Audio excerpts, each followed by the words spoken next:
இதோ பாருடா, பெரிய உண்மையை கண்டுபிடிச்சிட்டு உங்க டிபார்ட்மெண்ட் எல்லாரும் ஜேம்ஸ் பாண்டுங்களா? இது ஒரு நியூஸா? இதை எடுத்துக்கிட்டு எங்களுக்கு சேவ் சேர்த்து இவர் ஓடி வந்துக்கிறாரு. பெரிய போலீஸ் அதிகாரி, நாட் 7 பையோ. டேய் இருங்கடா, என்ன முழுசா பேச விடுங்க. 5 பேரை கண்டுபிடிக்கல, அந்த 5 பேர்ல ஒருத்தர் யாருன்னு கண்டுபிடிச்சிருக்காங்க. ஐயோ ஷாக்கா, இப்ப குடுங்கடா ஷாக்க. என்ன என்ன என்ன கண்டுபிடிச்சாங்களா? இல்ல இவனா இவனா இவனை கண்டுபிடிச்சாங்களா? ஏய் இவனா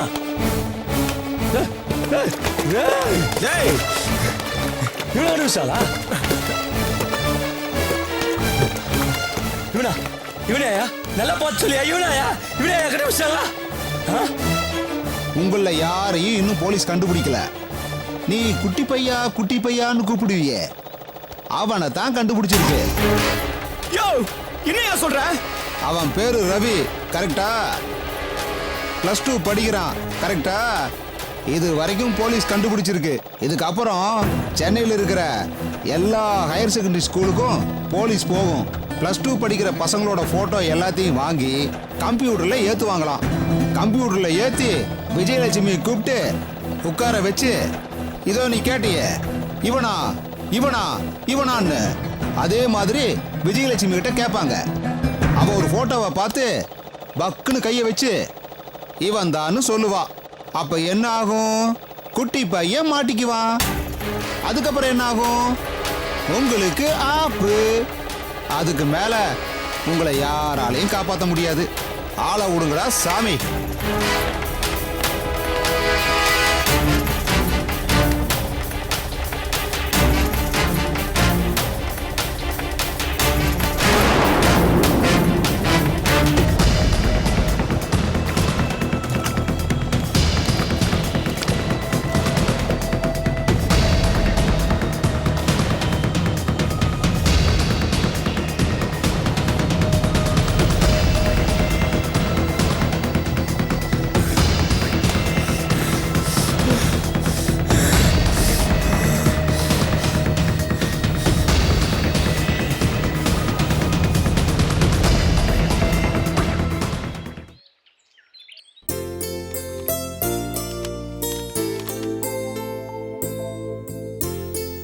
அக்கா, இது என்னோட புது போனு. ஆப்ஷன்ஸ் எல்லாம் சரியா தெரியல, கொஞ்சம் சொல்லி கொடுங்களேன். இந்த போன் உங்களுக்கு யார் வாங்கி கொடுத்தா? பெரிய மாமாவா சின்ன மாமாவா? அவர் வாங்கி அனுப்புனாரு. அவருனா? அவர்னா மாப்பிள்ளதான். மாப்பிள்ள கல்கட்டால இருந்து வாங்கி அனுப்பியிருக்காரு. நல்லா இருக்கா விஜய்? ஓ, அதுக்கு தான் இந்த வெக்கமா? கங்க்ராச்சுலேஷன்ஸ் கவ்யா. தேங்க்யூக்கா. மாப்பிள்ள வேற யாரும் இல்ல விஜி, என்னோட க்ளோஸ் ஃப்ரெண்டோட பையன்தான். நானும் அவளும் +2 வரைக்கும் ஒன்னாதான் படிச்சோம். அவளோட பையன் தான் என் மாப்பிள்ள. கல்கட்டா மாப்பிள்ளைய கல்யாணம் பண்ணிக்கிட்டு கல்கட்டாலேயே செட்டில் ஆக போற. அக்கா, உன் ஃப்ரெண்டு கல்கட்டா மாப்பிள்ளைய கல்யாணம் பண்ணிக்கிட்டு கல்கட்டாலேயே செட்டில் ஆன மாதிரி அவங்களோட பையன் சென்னை பொண்ணை கல்யாணம் பண்ணிக்கிட்டு சென்னையிலேயே செட்டில் ஆக போறான். அப்படிதானே? ஆமாங்கா. நேத்து இவ என் பசங்க கிட்ட என்ன பேசிட்டு இருந்தா தெரியுமா? வரப்போறவன் எப்படிப்பட்டவனா இருந்தாலும் அவனை வீட்டோட மாப்பிள்ளைய மாத்தி காட்டுறேன்னு சவால் விட்டுருக்கா. சவால் விட்டுருக்கா இல்லையான்னு கேளு. என் ஃப்ரெண்டு தான் பையனெல்லாம் விட்டு பிரிஞ்சிருக்க மாட்டா. அப்புறம் நம்ம லிஸ்ட்ல 2 பேரை எக்ஸ்ட்ராவா சேர்த்துக்கணும் வித்யா. சரிங்க அத்தை. சுமதி, உன்கிட்ட ஒரு விஷயம் கேட்கணும்னு நினைச்சிட்டு இருந்தேன். இந்த டவுரி பத்தி உன் ஃப்ரெண்ட் ஏதாவது சொன்னடா? ஆமாக்கா, எவ்வளவு பட்ஜெட்னு தெரிஞ்சா அதுக்கேத்த மாதிரி லோன் அரேஞ்ச் பண்ணலாம்க்கா. டவுரி வரதட்சணைங்கிற பேச்சையே எடுக்காதீங்க, மருமக மட்டும் வந்தா போதும்னு சொல்லிட்டா. சூப்பர். சரி சரி, அவங்க அப்படி சொன்னாலும் நம்ம சும்மா இருந்துட முடியாது. அது நமக்கு கௌரவமா இருக்காது. நம்ம எல்லாம் என்ன பண்ணணும் ஏது பண்ணணும்னு பேசி முடிவு பண்ணி எல்லாத்தையும் வாங்கி ரெடியா வச்சிருவோம். அப்பா சொல்றதும் கரெக்ட் தான். ஏங்க, நம்மளே ஒரு பட்ஜெட் போட்டு எல்லாமே வாங்கிடலாமே. சரி விஜய், சூப்பர். ஆமா, எப்ப நிச்சயம் பண்ண வராங்க? வர வியாழக்கிழமைமா. ஐயோ, இன்னும் 2 நாள் தானே இருக்கு. மாப்பிள்ளைய நேர்ல பாக்கணுங்கிற அவசரம் நல்லா தெரியுது. அதான் மாப்பிள்ள வாட்ஸ்அப்ல போட்டோ அனுப்பியிருக்காருல, அப்புறம் என்ன? ஓ அப்படியா? சித்தி போட்டோ காட்டுங்க சித்தி. ஐயோ, என்னடா மாப்பிள்ள சூப்பரா இருக்காரு ஆனா பொண்ணுதான் நல்லா இல்ல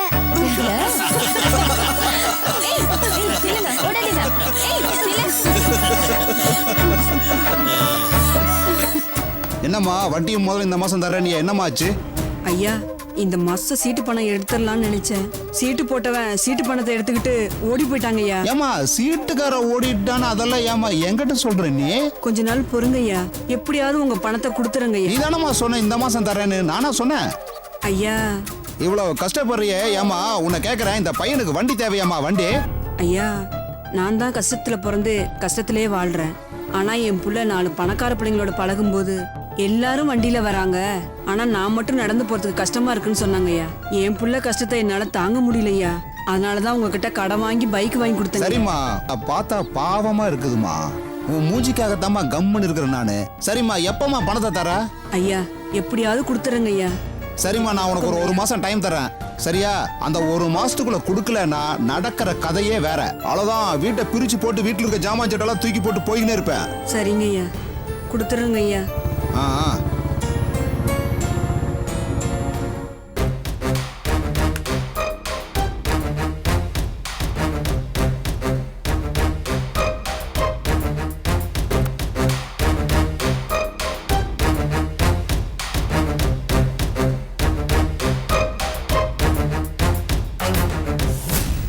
ஃபோன் பண்ணலாம்.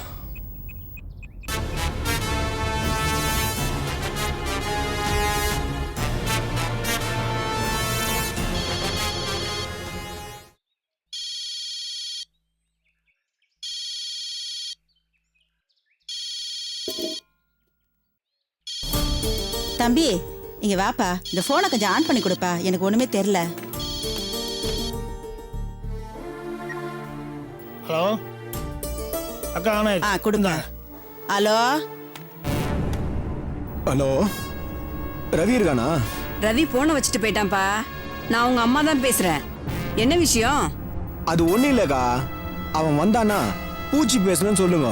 என்னது பூச்சியா? இல்ல வந்தானா பூச்சி பேசணும்னு சொல்லுங்க, அவனுக்கு தெரியும். சரி சொல்றேன்ப்பா. வச்சிடறேங்க்கா. என்ன படுக்குன்னு போனை கட் பண்ணிட்டான்? பேர பாரு, பூச்சியா வண்டான்.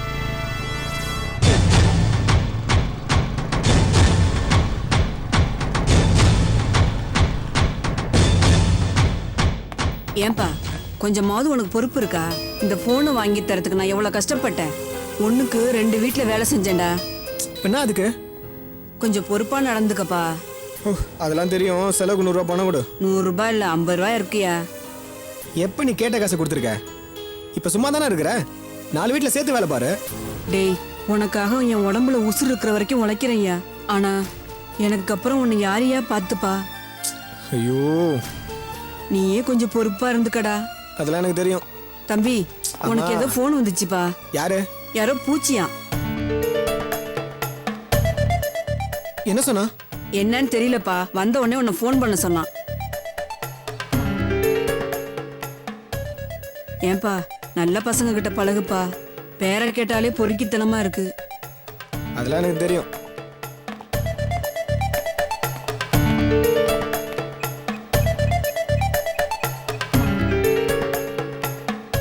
சொல்லுங்கண்ணே.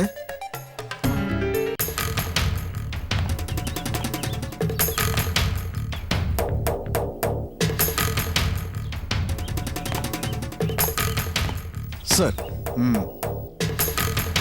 கூப்பிட்டுருந்தீங்களே சார்? ஆமா, பென்ட்ரைவ் கேட்டிருந்தேன், என்னாச்சு?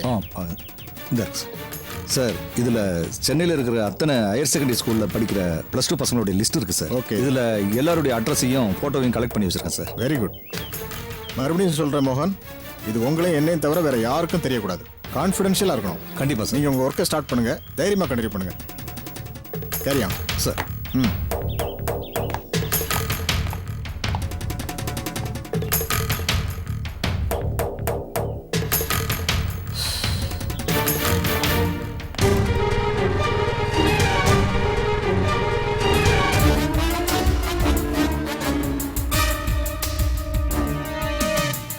மச்சே, இன்னும் வரல. வருவான்.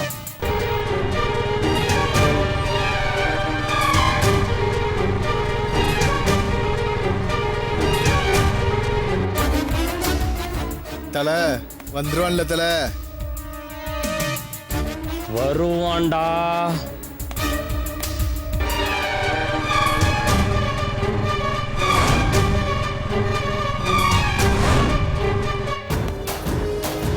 தல வரலனா பெரிய பிரச்சனையாடும் தல. வருவான்டா. ரிலாக்ஸ்டா இரு.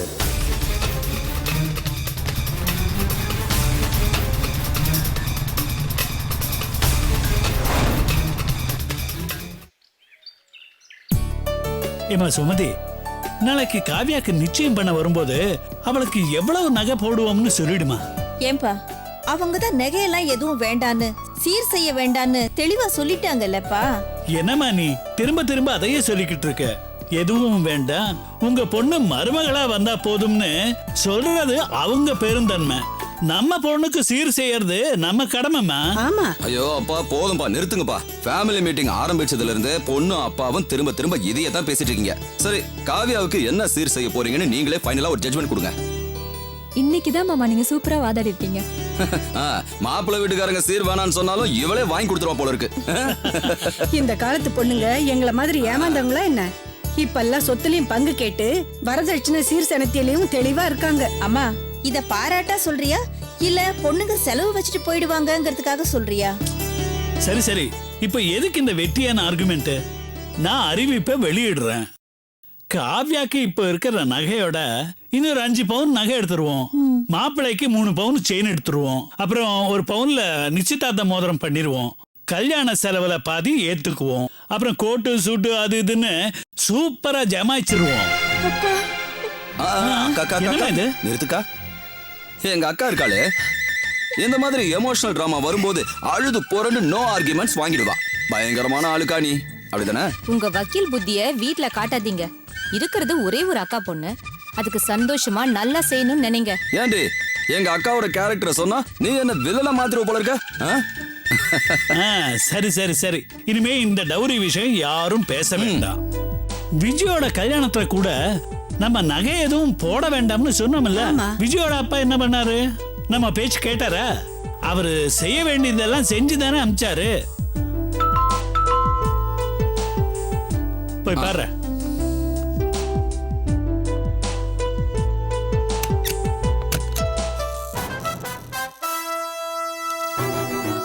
வாங்க மேடம். வணக்கம். வணக்கம். என்னம்மா இப்படி வந்திருக்கீங்க? நாங்க முக்கியமா ஃபேமிலி விஷயமா பேசிக்கிட்டு இருக்கோம்.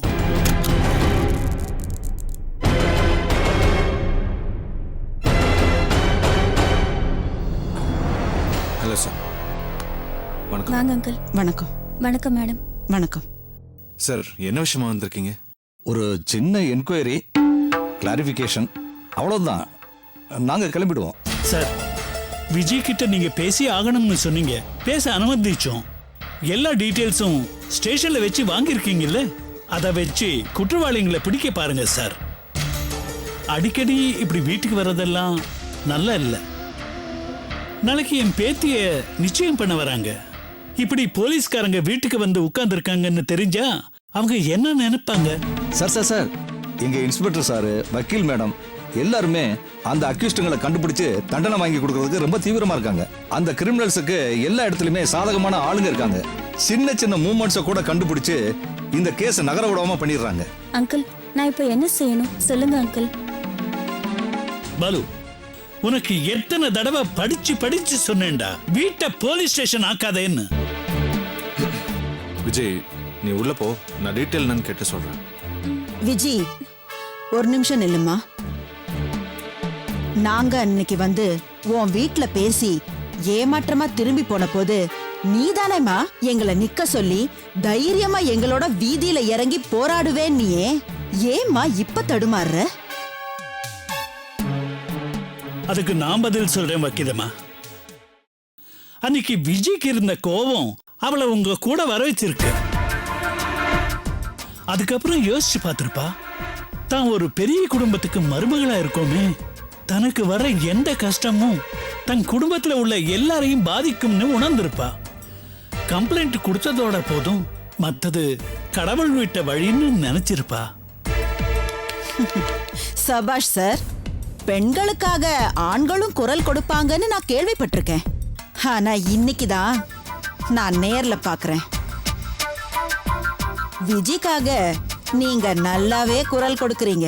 மேடம், இது ஃபேமிலி கோர்ட்டுன்னு நினைச்சு வாதாடாதீங்க. சார் நாங்களும் உங்களை எங்க ஃபேமிலி வார்த்தா சார் நினைக்கிறோம். விஜி துணிச்சலா இந்த களத்துல இறங்கினதால தான் இப்போ எல்லாரோடைய பார்வையும் ஊ மேல இருக்கு. Tiruchi, Madurai, Coimbatore, Kanyakumari, Bangalore, Malaysia, Singapore, London, உலகம் முழுக்க இருக்கிற தமிழர்கள் உனக்கு துணையா தயாரா இருக்காங்க. Facebookல 1,72,000 பேர் உனக்கு ஆதரவு தெரிவிச்சிருக்காங்க. இந்த நேரத்துல நீ பின்வாங்கினா எப்படிமா? நினைச்சு பாரு. பாலு, இவ்வளவு தூரம் தான் தாண்டணும்னு சொல்றதுக்கு இது ஒன்றும் லாங் ஜம்ப் கிடையாது. ஒரு கிரைம் நடந்திருக்கு. நீங்க கம்ப்ளைண்ட் பண்ணிருக்கீங்க. நாங்க அக்யூஸ்டுங்களை பிடிச்சு கோர்ட்ல ப்ரொடியூஸ் பண்ணி ஆகணும். நீங்க எல்லாருமே அதுக்கு ஒத்துழைப்பு கொடுத்தாகணும். நாங்க இதுக்கு தான் ஆரம்பத்திலேயே அவங்க கடமையை செய்ய விடுங்கப்பா. அன்னைக்கு விஜய நாம தான் கன்ஃபர்ஸ் பண்ணி அனுப்பி வச்சோம். இப்போ விசாரணைக்கு ஒத்துழைக்காம இருக்கிறது சட்டப்படி குற்றம். நோ, விஜய் போலீஸ் ஸ்டேஷனுக்கு வரமாட்டா சார். சார் ஸ்டேஷனுக்குலாம் வர தேவையில்லை சார். அந்த கும்பல்ல ஒரு +2 படிக்கிற பையன் இருந்ததா விஜய் ஏற்கனவே என்கிட்ட சொல்லியிருக்கா. என்கிட்ட இருக்கிற இந்த பென்ட்ரைவ்ல சென்னையில் இருக்கக்கூடிய எல்லா ஹையர் செகண்டரி ஸ்கூல்ல படிக்கிற +2 பசங்களுடைய போட்டோஸ்லாம் இதுல இருக்கு. அதுல அந்த பர்டிகுலர் பையனுடைய போட்டோ இருக்கிறத விஜய் பார்த்து சொன்னா போதும்.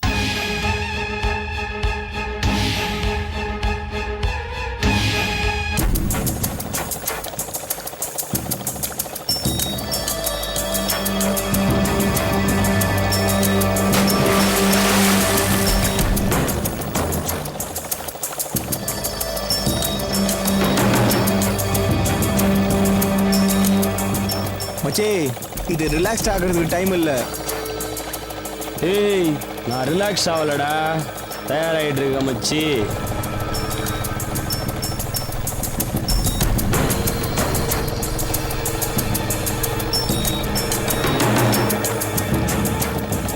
நீ ரிலாக்ஸ்டா இரு.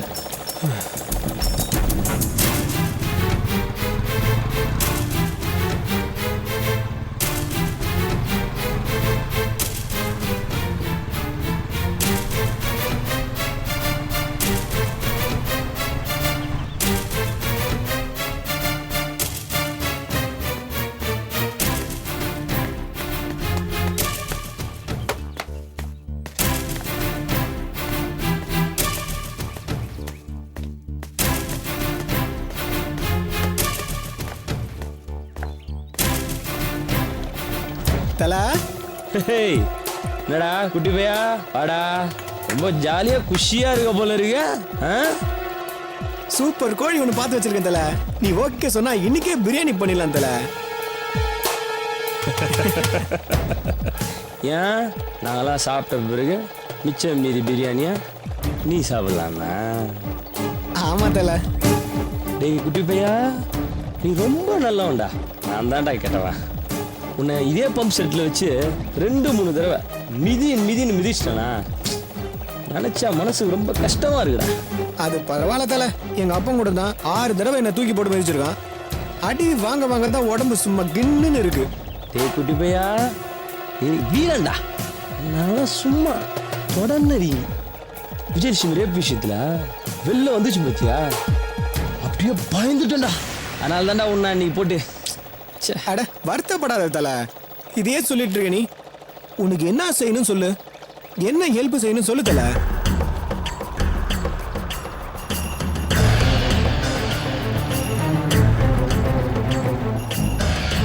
குட்டி பையா, நீ அன்னைக்கு ஒரு ஹெல்ப் பண்றேன்னு சொன்னடா. நீ சொல்றப்போ நான் வேற ஏதோ யோசிச்சுட்டு இருந்தேனா, சரியா கவனிக்கல. ஆனா இங்க இங்க இங்க இங்க இங்க இங்க இங்க ரொம்ப டச்சிங்கா இருந்ததுடா. சூப்பர் டச்டா குட்டி பையா.